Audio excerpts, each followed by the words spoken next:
Hey there my handsome and pretty little cobras, and welcome back to the Cobras nest. For those of you who are new, my name is Mignon Cobra and I make minimalist videos. So today's video is going to be another minimalism confession, things I wish I knew before minimalism. So without further ado, let's get to the video. Let's get it, let's go! Woo! Alright everyone, so grab like a nice hot mug of, I don't know, coffee or tea. Right now I have black Americano in my favorite mug. Represent Canada! Woo, woo, woo, woo! For all my Canadian subscribers out there, hi! Sending love from Taiwan to Canada. Yeah, moose and Canadian flag. Can't get any more Canadian than that. So today's video is just going to be like a little sit down because again, makeup on point. I just finished filming some other stuff, so I figured, you know what, I'm just going to have a little sit down chit chat with you guys. So let's just start talking. I'm really vibing with these minimalism confessions because it's like, I don't know, I'm kind of in a bashing minimalism kind of mood recently, so I figured, you know what, for all you've been in this lifestyle, I think y'all can relate.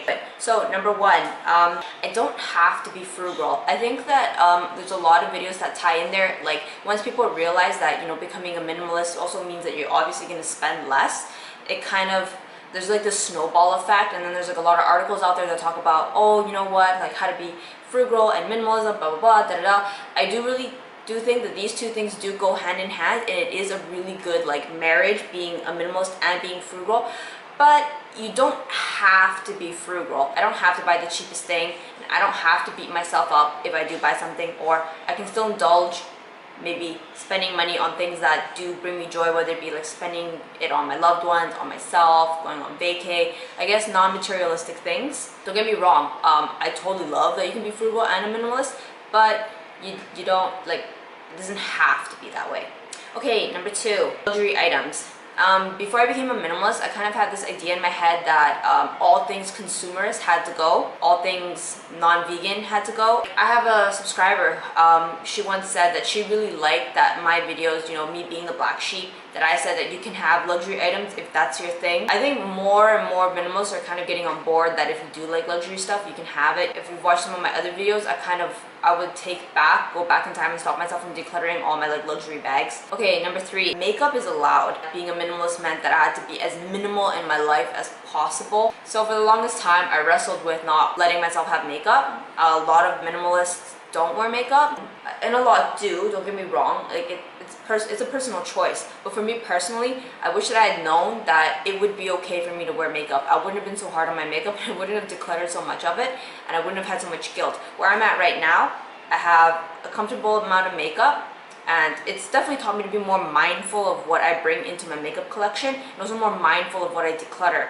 Okay, number four, this is a big one. I would definitely not have gotten obsessed with decluttering. Decluttering is good. I think that in the KonMari method, she talks about you declutter once and that's it. You declutter once and you never have to declutter ever again. So obviously I clearly went wrong there. I just kept decluttering and decluttering and decluttering. I think a lot of minimalism videos advocate that, you know, it's something that you do once a day, every 10 minutes you kind of like clean up. It's really unhealthy to be decluttering all the time. It's not a healthy thing, especially if you become obsessed about it. So I wish that I had, in the beginning, done like the one run through of decluttering and just never touched myself again. You know, like I took out a lot of my anger, my hopes and dreams on my material stuff. So if I could do it again, I would have left that shit alone. Okay, number five. Don't feel guilty when shopping. I felt really guilty whenever I shopped in like the mid stages of minimalism. First I went from like decluttering and not buying anything, and then when I kind of needed stuff and my clothes started to get holes in it, I felt really guilty if I bought something. I felt like I'd failed in minimalism, I wasn't a good minimalist, blah blah blah, comparing myself to other minimalists. Thank God I never got into the extreme minimalism where I was counting my items. I was like, okay, that shit just sounds downright obsessive. So I thank the Lord I never got into that. But I told myself, what are you feeling guilty for?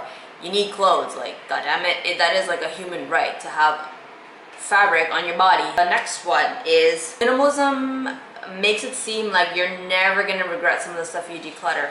There's stuff I regret decluttering. You know, take it easy on the decluttering. There are some stuff you're gonna regret. You won't know what it is till it happens, but I thought that I was gonna declutter everything and not a single thing would I regret. But there are some things I regret. What you're asking? Well, one, my luxury bags, and two, some of my makeup.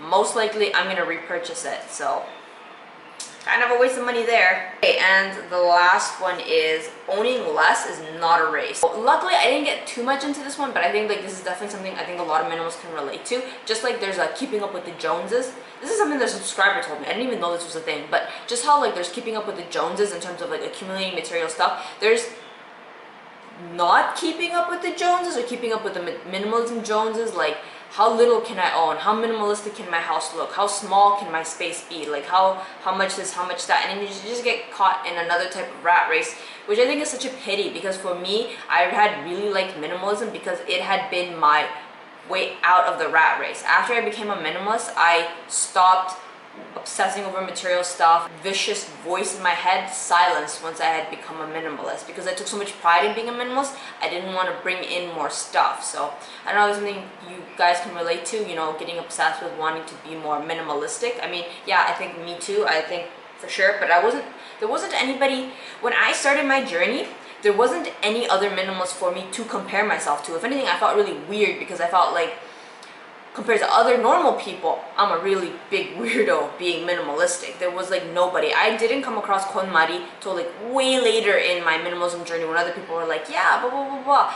I was a minimalist without there being even a label for it. What I was I had read Rich Dad Poor Dad, and he's like, the rich just buy crap. So I was like, okay, I want to be rich, so I'm going to stop buying crap. So I developed minimalism by myself. I think maybe I'm one of the few who discovered it, or I thought like I had invented it. It wasn't until like later I discovered that there was actually a term and a name for minimalism. So yeah, there was no one for me to compare myself to. I think the first minimalist I came across was, I think, Jenny Mustard. Yeah, on YouTube. But before that, I was the only one. So I guess I got kind of lucky. I got to invent my own rules as it suited me. There wasn't any other preset for me to follow. I just made up rules. I decluttered what didn't serve me, and I kept what did, and I just lived by that principle. So I don't know if that might help anybody. Just do that. Just go with that. Keep it the bare basic. Just more of what you love and less of what you hate. Anyway, that wraps up my video. I don't want to keep this very long and ranty. If you enjoyed it, thumbs up. Smash the subscribe button. Come on, let's get me to 300 followers. That would be really nice. And yeah. If you want to leave any comments down below, I would greatly appreciate it. And thank you for taking the time to watch. I'll see you guys in my next video. Thanks for watching. Bye.